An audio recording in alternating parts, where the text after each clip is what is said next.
Disable হয়ে যাওয়া application কিভাবে এনেবল করবেন। তার জন্য আপনাকে সর্বপ্রথম সেটিংসে চলে আসতে হবে। সেটিংসে আসার পরে একটু নিচে স্ক্রল করবেন। এখানে শো করতেছে অ্যাপস অ্যান্ড নোটিফিকেশন, এখানে টাচ করবেন। টাচ করার পরে একটু লোড নেবে। লোড নেওয়ার পর এখানে সিন অল অ্যাপসে টাচ করবেন। অল অ্যাপে চলে আসার পরে এখানে আপনি সব অ্যাপ্লিকেশন, আপনার ফোনে যতগুলা অ্যাপ ডাউনলোড করা আছে কিংবা ফোনে, সবগুলো এখানে শো করবে। যেহেতু আমরা ডিসেবল হয়ে যাওয়া অ্যাপ আবারও এনেবল করব, তার জন্য অল অ্যাপে টাচ করব। অল অ্যাপে টাচ করার পর এখানে লেখা আছে installs apps and disable app. যেহেতু ডিসেবল অ্যাপ আমরা এনেবল করব, তার জন্য ডিসেবল অ্যাপের উপর টাচ করব। দেখেন আমার এখানে গুগল প্লে স্টোর ডিসেবল করা, সেহেতু আমরা এখন এটা ইনেবল করব।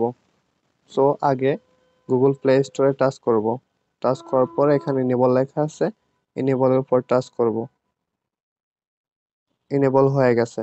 চাইলে আমরা এখান থেকেও ওপেন করতে পারবো। তাছাড়াও আমরা নিচে স্ক্রল করলেও পেয়ে যাব। ধন্যবাদ।